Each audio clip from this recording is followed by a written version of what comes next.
Hey everybody, my name is Anthony and welcome back to Let's Play Hearts of Iron 4, New Order of America. Let us continue on where we last left off. So the elections are now underway for the 1968 presidential election.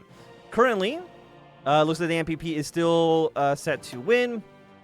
Prediction for the vote is that the Democrats are going to get plus 8 seats at the expense of a lot of the nationalists, which is probably good for us. And I have decided to support the RDC just because they are the underdogs here. Because... yeah, I didn't even ask for a vote. I didn't ask the community. I made an executive decision on my own. The Thule accident. Executive summary: on the 21st of January 1968, the Thule Air Base reported that pilots flying the B-52 bomber as part of Operation Chrome Dome, the ongoing air operation into German or Japanese first strike, were forced to evacuate the bomber. As mandated by Chrome Dome, all Strato Fortress bombers are armed with nuclear bombs, and the pilots were unable to attempt safety measures to mitigate risk before ground collision. The Strato Fortress crashed a short distance from Thule Air Base, and low levels of radiation have been confirmed, likely caused by explosions from conventional munitions. There is confirmation that none of the 4 nuclear bombs on board detonated. All the pilots survived and are in recovery. Thule Air Base teams are currently assessing damages, a degree of local contamination, and environmental impact. We expect it'll be several weeks before the results are published. Impact. This incident has already received widespread media attention and there's significant outrage from the native Greenland population, who have condemned both the United States and the Organization of Free Nations for what they perceive as a gross mishandling of the situation, and call for stricter regulations or the cessation of the Chrome Dome entirety. Germany has released a statement condemning the irresponsibility of the United States and the OFN, and similarly echoed calls to end the deterrence operation. While the actual damage is minimal, this has attracted negative international attention. The Thule accident has already been coined in reference to the incident, and we assess that both the United States and the OFN have taken a minor reputation hit. Well, the thing is, I don't give a shit about what Germany has to say about anything, so I'm not super concerned with that.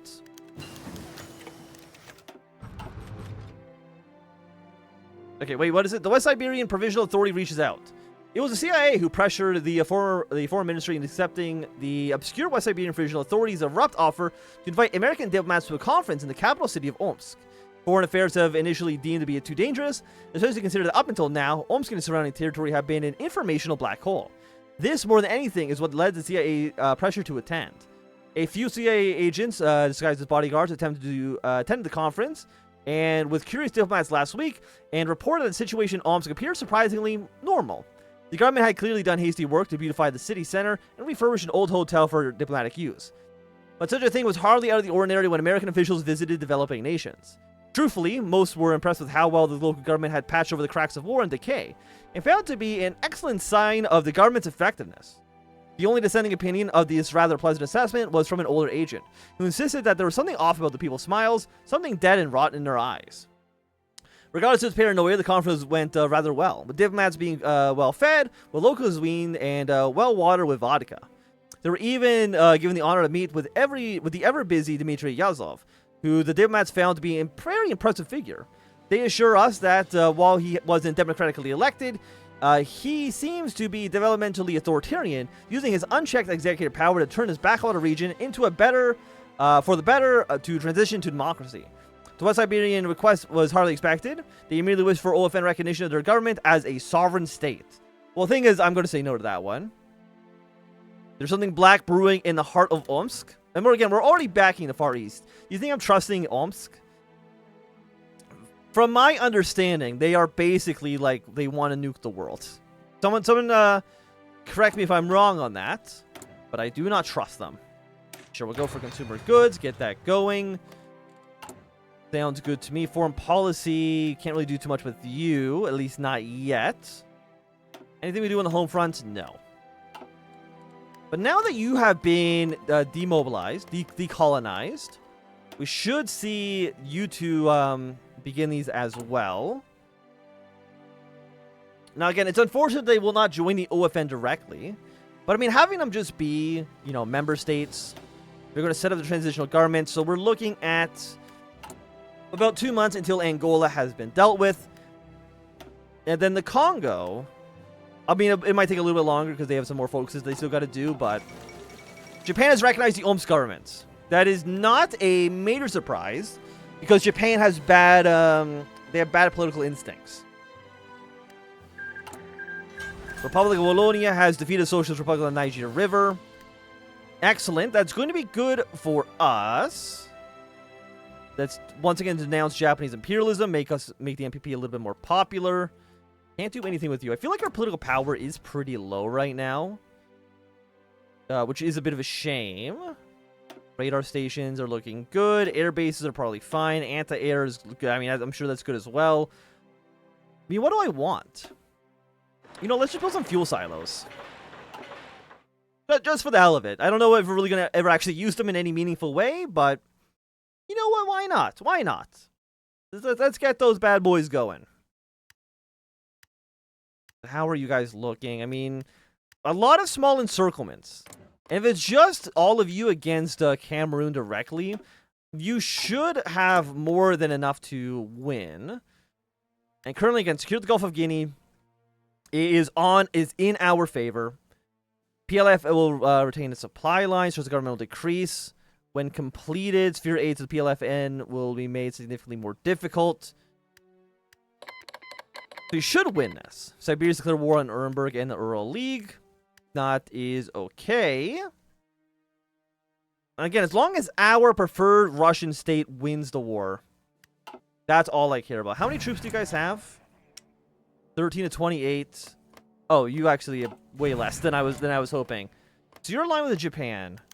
You're aligning yourself with Japan as well. Sure, let's go over to here. We'll campaign. Everybody's doing things I don't want them to do, which is very, very sad for us. NPP has run a good campaign in the West Coast. And you know what? Can we do any intelligence in here? Spreading pro-American sentiment. Can't do that right now. Let's contribute to the Iberian AAS. Sounds good to me. Sabotage port constructions.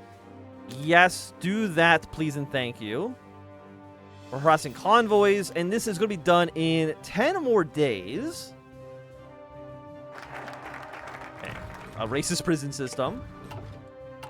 Okay, we're going to keep on checking. He's still a danger to the right, but that is what it is. Underlying problem. Fight for the future. Let's do the right of the worker. And then, from that point, federal minimum wage or public pensions. I guess we'll go minimum wage. Get some more support from the unions and for our radical base. We'll see how that one goes for us. I don't know. I guess they have like 17 troops. Some of them have to be trapped here. Niger, how many troops do you guys have left? 0. The Clink. The first and most glaring issue in America's blighted justice system is our prisons. To be incarcerated in America is to be thrust into an abysmal pit of cruelty, depravity, and ironically, a hideous injustice. Our prisons are cages of torment and suffering, when they should be a place of reform and rehabilitate convicts. And like everything else, it's worse if you're black. Our prisons are torture chambers filled with people who have no rights being there. This must change if we reform the nation's mechanisms of justice. We must bring justice to those without access to it, and give those who were unjustly treated a second chance. We'll try our best there. We're still seen as progressive. I'm happy to see that. And a trial balloon. On the streets of Michigan and Massachusetts, a new variety of political button appeared. On lapel after lapel, Romney/Brooks' great First 68 paraded through the Bay State and the Twin Peninsulas. Well popular men in their state, there seems to be quite a market for the buttons, and thus for presidential campaign by the pair. Governor Edward Brooks of Massachusetts was certainly surprised to see them, and when he realized Romney was behind the campaign, he was touched and intrigued.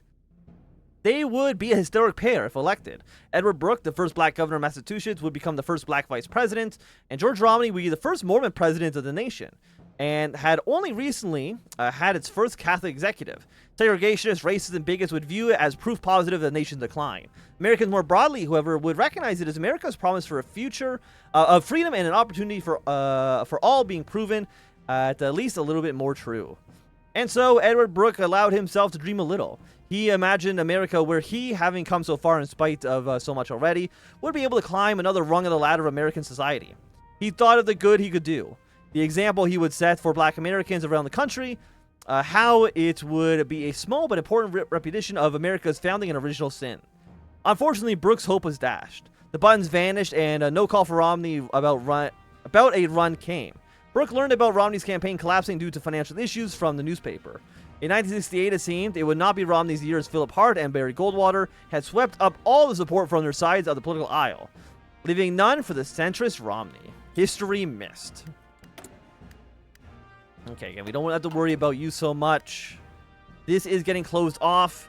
So once these two areas are dealt with, presumably Cameroon is not going to have that many units to stop the Free French, to stop Wolofia, to stop all of their allies in West Africa to actually just push their way through and take Douala. That at least is the hope, and we'll see how that goes. Campaign for civil rights. What I probably want to do is East Southern Feeders. We'll try to do one of these. Gulf of Guinea campaign has been successful. Military reports along that, with confirmation from our allies, have confirmed that our campaign in the Gulf of Guinea has had a complete success, and our Navy has secured control over the region. With the Gulf blockaded, it will now be significantly more difficult for Japan to support the PLF, and allows us near free reign to support our allies. This is a significant victory not simply for America, but for all the OFN and democracy. Excellent. We have blockaded this area now. Does that give us new options in foreign policy? Operation success. Answer seems to basically be no. Work discontent is at 4, which honestly does not seem that bad. And again, once this area is cleaned up, yeah, they're now at 12. There's at least one division here, we know that. That'll probably get them down to 10. And I think Cameroon is basically dead. As much as I wish I could send actual units to France, it's just not a possibility. At least not yet. Campaign for civil rights.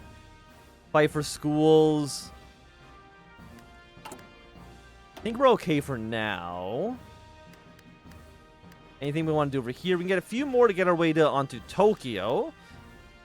But we can't do that until after the presidential election. Which might take some time. And how are you guys all doing? They seem to be doing okay. Finland is actually going to defeat the Aryan Brotherhood, which I'm assuming is going to be a net benefit for us. The rights for the worker. And West Africa has escalated. The president prepared to sign the order, one which would commit American forces to West Africa. It was a necessary decision, one which will ultimately inevitable as reports have come in describing a continued escalation of the conflict. Provocation and retaliation over and over to the point where the cabinet, the military, and the president were certain that if they did not act, then others would. And they could not afford for one side to gain an irreversible advantage. Unless it was their own, of course. Congress had provided authorization for the operation, framed it as a defensive measure that, in theory, was intended to merely allow the American forces to protect their allies. In reality, everyone knew what it meant.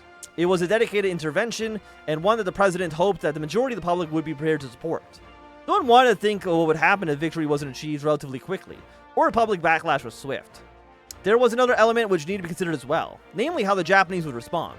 Given that they were likely watching America and would proportionally respond. Many expected that Japan would soon follow suit and conduct their own intervention in Africa. Once more Japanese-American soldiers would meet on the field of battle. The world could only hope it remained confined to West Africa. Okay, so we can send 2 divisions, which I will do happily. What do we have here? Let's send in 2... What are you guys? Yeah, let's send in 2 Marine divisions. We'll throw you under Maxwell Taylor. Free France. Can I send you any aircraft? We can send 3. Okay, we'll send... Okay, now once again it's broken. Click. Click. Yeah, send 3 divisions. Excellent. Japan might send some volunteers to Cameroon, but again, I'm not too worried about it. Because I'm pretty sure they don't have, like, any actual units. And if they don't have any units, then it should just be a cakewalk for us. Let's crank up the draft. Not that I think it's actually necessary, but I will do it anyways. And how many points do we get? We get 3 per day. Holy. So I think we want to have a chat with Goldwater. I mean, is there a reason to do this and not Southern Fears? Okay, let's ease Southern Fears a little bit. Mediocre campaign. Let's go down to Texas. And how is the prediction looking? -8 to +8. Presidential election is currently looking... it's a complete coin flip right now. 66 to 70. So we have no idea who is going to win the election. How are you guys doing? You're still looking good. Iberia is... they haven't fallen apart yet, so I'm assuming that's a benefit to us. NPP runs a good campaign. Not what I want to see, I can tell you that much. Crackdown on revolutionaries. A leap of faith, so you're almost ready to go in 14 days. And a planning session with Guy. The president and vice president had been talking for hours in the Oval Office, trying to plan a next step forward. However, the reality of this divisive factional politics within the NPP, especially in the progressive faction, has been complicating matters. While they almost universally support Robert Kennedy as president, there are two wings that have their own interests and policy goals. While often allied on many issues, the few conflicting points are just as much harder to deal with. On one hand, you have union guys, labor leaders seeking to expand the power of the workers' unions in the face of big corporations, and hostile moneyed interests, protecting and increasing the rights to collective bargaining, safer working conditions, and job security. On the other hand are the social welfare proponents, seeking to strengthen the safety nets to catch all those that fall through the cracks, tackling poverty and homelessness, and giving every American the chance to make a decent living, usually through higher taxes on the rich. Problem is, it's damn near impossible to push both agendas at the same time, partially due to the opposition that would come from those rich and powerful fat cats that would rather keep their power over the workers and their vast fortunes away from those that need it. So that leaves the president with two options. Either focus his political capital on trying to boost pensions for public and private sectors, and that will help unionize workers, or to increase the federal minimum wage to help those on the bottom of society. Okay. So which one do we want to do? Because we can only do one or the other. Public pensions. We'll probably go for a minimum wage. I think that seems reasonable for us. And our troops have now arrived. We want to keep you probably on the coastline. And you're going to be pushing away on the Nigerian coast. I think that just makes the most sense. So we'll deploy our forces forward. You're all still looking good. And you only have a few days left to go. You've gotten sick. Day one of being here, you've gotten sick, huh? Absolutely incredible. Okay, so they only have 10 divisions, which is pretty bad for them. But our units are now in position. It looks like they have received some Japanese support, which is a bit of a shame, but what can you do? And let's take a quick look. What do they need to get down to? They need to get down to 25%. Which I think is pretty reasonable. All things considered. Okay, you've gotten pushed back immediately, but I'm not too concerned. If you can go to Ibadan, that'll actually get a decent surround on these divisions. Including one Japanese motorized division, which would be really nice for us to kill. Because if Japan is surrounded, Japan's really our main threat here, right? Same way how we are actually like the main threat for most of Cameroon as well. So when will you be in that province? You will be there. Oh, right now. Excellent. A contrary pull. As always with shows in major media outlets, the anchor started off. Ladies and gentlemen, on tonight's show, we will be speaking with Miss Phyllis Chafee, the prominent conservative foreign policy specialist. Thank you for joining us, Miss Chafee. After the usual pleasantries, the host goes on the business. Miss Chafee, well, we would like to hear your views on a recent decision to send troops to West Africa.